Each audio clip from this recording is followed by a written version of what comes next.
오늘도 계속해서 창세기를 보겠습니다. 창세기 6장 1절로 8절, 구약성경 7면입니다. 구약성경 창세기 6장 1절로 8절, 다 같이 한 목소리로 봉독합니다. 사람이 땅 위에 번성하기 시작할 때에 그들에게서 딸들이 나니 하나님의 아들들이 사람의 딸들의 아름다움을 보고 자기들의 좋아하는 모든 여자를 아내로 삼는지라. 여호와께서 이르시되 나의 영이 영원히 사람과 함께하지 아니하리니 이는 그들이 육신이 됨이라. 그러나 그들의 날은 120년이 되리라 하시니라. 당시의 땅에는 네피림이 있었고 그 후에도 하나님의 아들들이 사람의 딸들에게로 들어와 자식을 낳았으니 그들은 용사라 고대의 명성이 있는 사람들이었더라. 여호와께서 사람의 죄악이 세상에 가득함과 그의 마음으로 생각하는 모든 계획이 항상 악할 뿐임을 보시고 땅 위에 사람 지으셨음을 한탄하사 마음에 근심하시고 이르시되 내가 창조한 사람을 내가 지면에서 쓸어버리되 사람으로부터 가축과 기는 것과 공중의 새까지 그리하리니 이는 내가 그것들을 지었음을 한탄함이니라 하시니라. 그러나 노아는 여호와께 은혜를 입었더라. 아멘. 오늘 본문 가운데는 주신 말씀은 너무나 유명한 노아의 홍수 사건입니다. 지질학적으로나 자연과학적 차원에서도 노아의 홍수라는 것은 대단히 중요한 의미가 있다고 합니다. 진화론과 창조론의 큰 차이가 바로 여기에 있습니다. 고고학자들이 땅에서 많은 화석을 발견합니다. 산중에도 물고기의 화석이 있는 것을 보게 됩니다. 그랜드 캐년 같은 데도 가보면 그랜드 캐년은 사막입니다. 사막 한가운데 있는 절벽이지만 거기에도 물고기의 화석이 있습니다. 화석들을 수집해 놓은 것을 볼 수가 있습니다. 산속에도 있습니다. 심지어는 북극의 빙하 속에도 맘모스의 화석이 있습니다. 열대지방 물고기의 화석도 있습니다. 진화론자들은 수억 년 전부터 천천히 변해서 이렇게 됐다고 말하려고 하지만 그것은 철저하게 비과학적이라고 합니다. 이보다 중요한 것은 돌연적 변화가 있었다는 것입니다. 돌연적 변화. 물고기가 산 위에까지 올라간 것은 거기가 본래부터 바다였다는 얘기는 설명이 안 되는 것입니다. 이것은 천지가 개벽되는 큰 사건이 한 번 있었습니다. 이래야만 과학적으로 설명이 되고 확실하게 설명이 된다는 것입니다. 그러니까 온통 지구 표면이 한 번 뒤집힌 겁니다. 그래서 이런 물고기들이 산 위에까지 올라가고 그래서 화석이 됩니다. 이 천지에 큰 변화가 있습니다. 그것이 바로 노아 홍수입니다. 이것을 설명하는데 또 하나의 중요한 사건이 오존층입니다. 하늘 위의 물과 하늘 아래의 물이라는 말이 나옵니다. 이 하늘 위의 물, 구름이라는 것은 하나의 물입니다. 생각해 보세요. 비가 올 때 보면 얼마나 많은 물이 쏟아집니까? 이 물이 공중에 떠다니고 있는 것입니다. 그러다가 쏟아지는 것입니다. 그 위에 또 물이 있습니다. 그것이 바로 오존층입니다. 이 오존층이 지구가 마치 이불을 덮고 있는 것처럼 그렇게 덮고 있습니다. 그걸 알아야 합니다. 우리 예배당의 지붕에는 맨 위에 동판이 있고 동판 밑에는 두께 8cm가 되는 성면이 있습니다. 이 성면은 한쪽에서 불이 나도 한쪽에는 그냥 찹니다. 전혀 열이 전도되지 않습니다. 그러한 성면을 전체를 깔아 놓았습니다. 그러니까 위에서 태양이 내려쬐어도 밑에는 찹니다. 이걸 차단을 시킨 것입니다.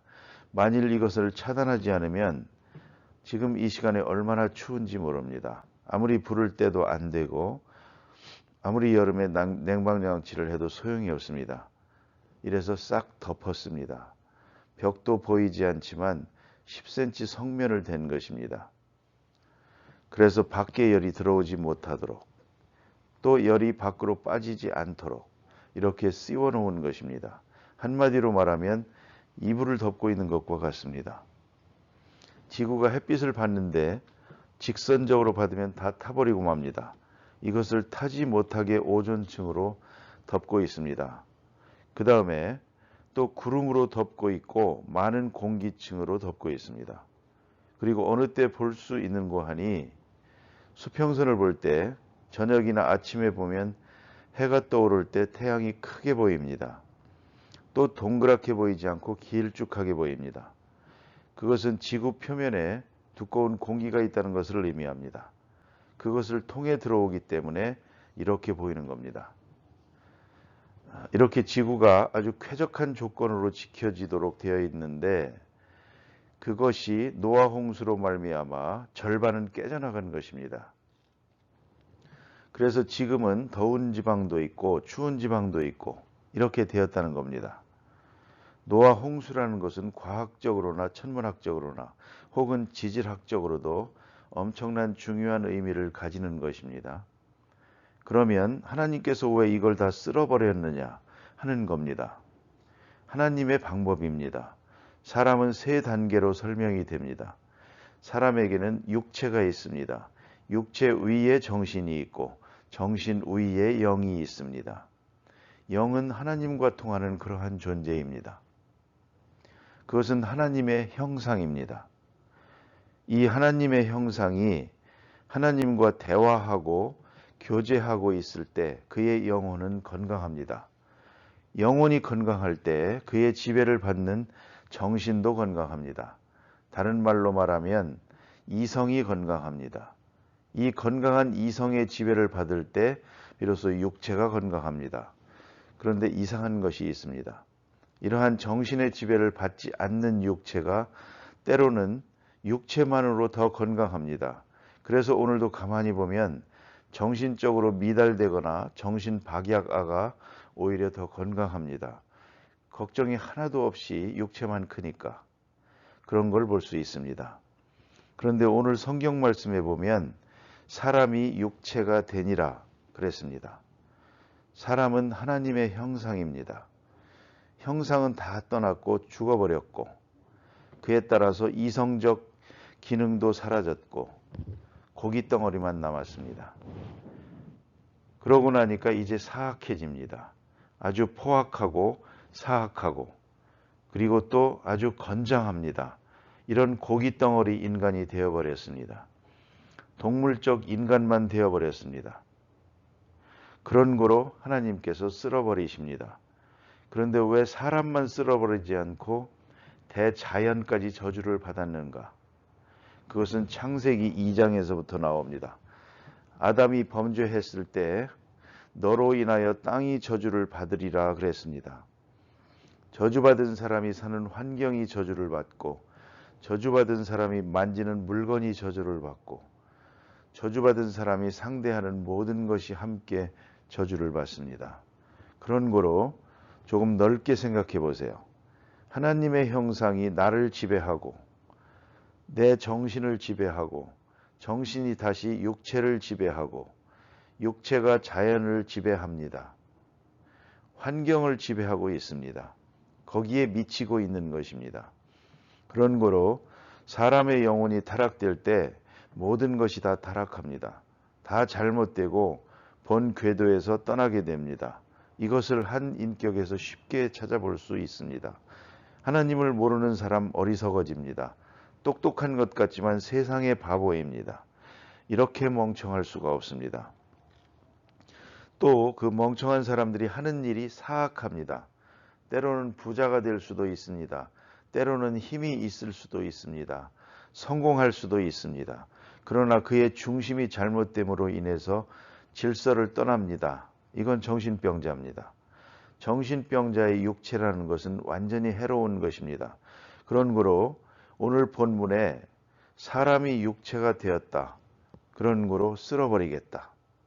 부분적으로 고치는 게 아니고 전체를 다 쓸어버리고 다시 시작해야 한다는 것입니다. 이것은 한 인격에다가 적용을 할 때 대단히 중요한 의미가 있습니다. 무엇이 잘못됐습니다. 어느 정도 잘못됐을 때는 이리저리 고칠 수가 있습니다. 그러나 어느 한계를 넘었을 때는 싹 쓸어버려야 합니다. 지금 수원의 소망교회 소망 아카데미라고 하는 건물을 짓고 있습니다.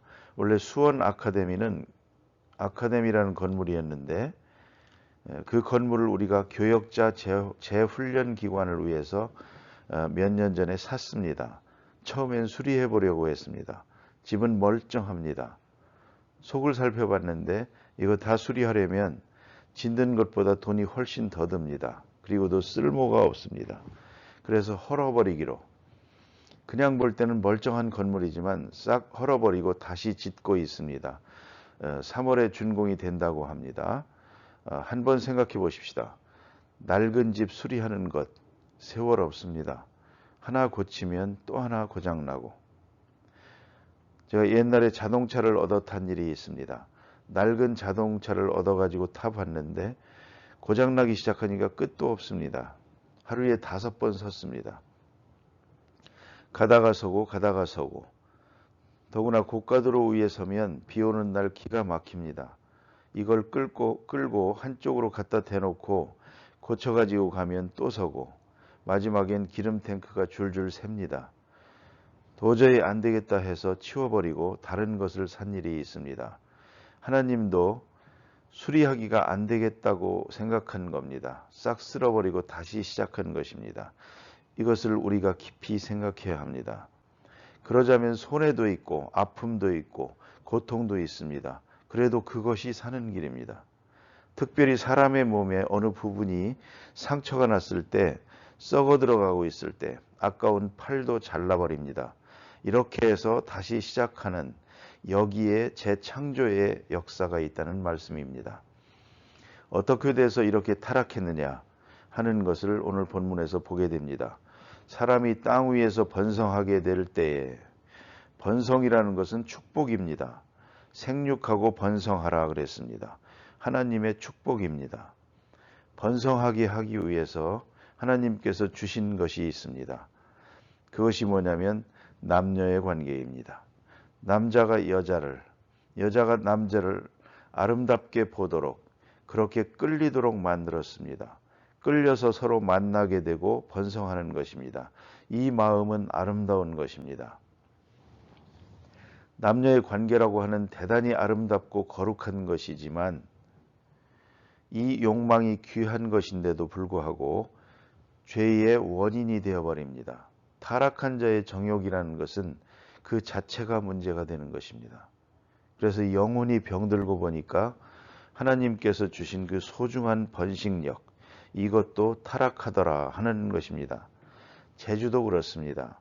제주는 기가 막힌데, 그러나 이 좋은 머리가 그 영혼이 건강할 때는 좋게 쓰여집니다. 그러나 영혼이 병들고 보면 그 제주도, 지식도 나쁜 방향으로만 쓰여집니다. 요새도 돈 세탁하는 사람들 들어도 모르겠습니다만 이쪽으로만 머리가 잘 도는 것입니다. 그런데 이것이 통하지 않습니다. 마지막에는 큰 부끄러움으로 바뀌고 맙니다. 번성이라는 것은 하나님의 큰 축복입니다. 이것이 둔갑을 해가지고 이제는 악의 원인이 됩니다. 그래서 하나님의 아들들이 사람의 딸들, 이게 무슨 말인고 하니 설명이 필요합니다. 가인의 후손과 셋의 후손이 함께 번성해 나가고 있습니다. 저주받은 가인의 후손은 사람의 딸들이요, 셋의 후손들, 에녹의 후손들은 하나님의 아들들입니다. 그래서 하나님의 아들들이 사람의 딸들과 만납니다. 하나님의 아들들은 하나님의 딸들과 만나야 됩니다. 여러분, 결혼이라는 것 참으로 중요합니다. 결혼할 때에 맨 먼저 신앙부터 생각해야 합니다. 신앙 다음에 성품을 생각해야 됩니다. 성품 다음에 그 사람의 가치관을 생각해야 합니다. 그 다음에 돈이 있든 지식이 있든 외모라고 하는 것은 맨 마지막에 생각해야 합니다.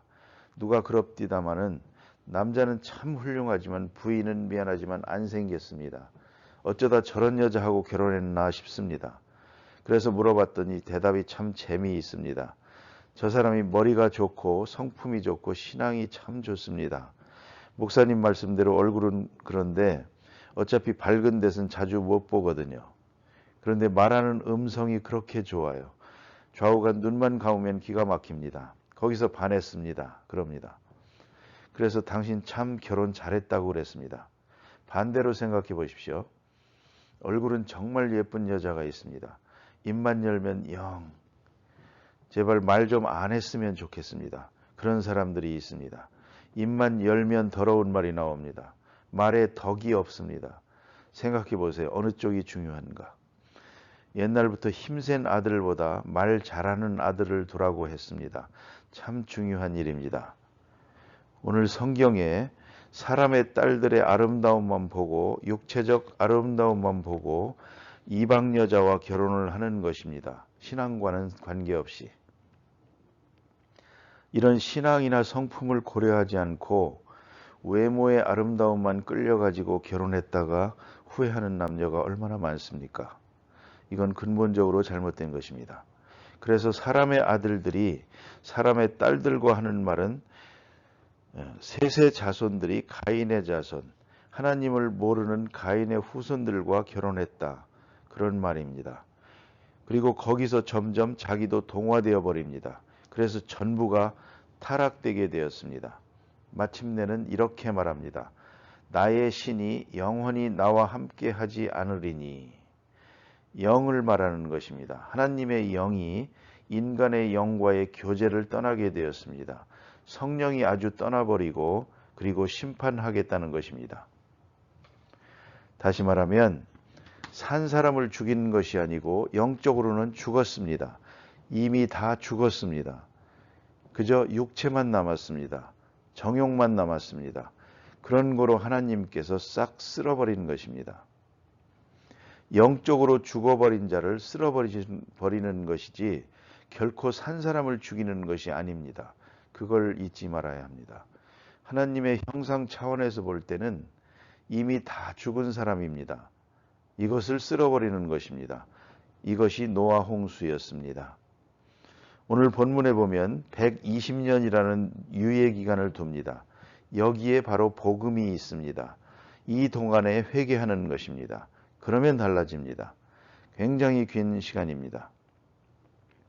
이 기간 동안 복음의 기간을 둡니다. 중간 기간을 둡니다.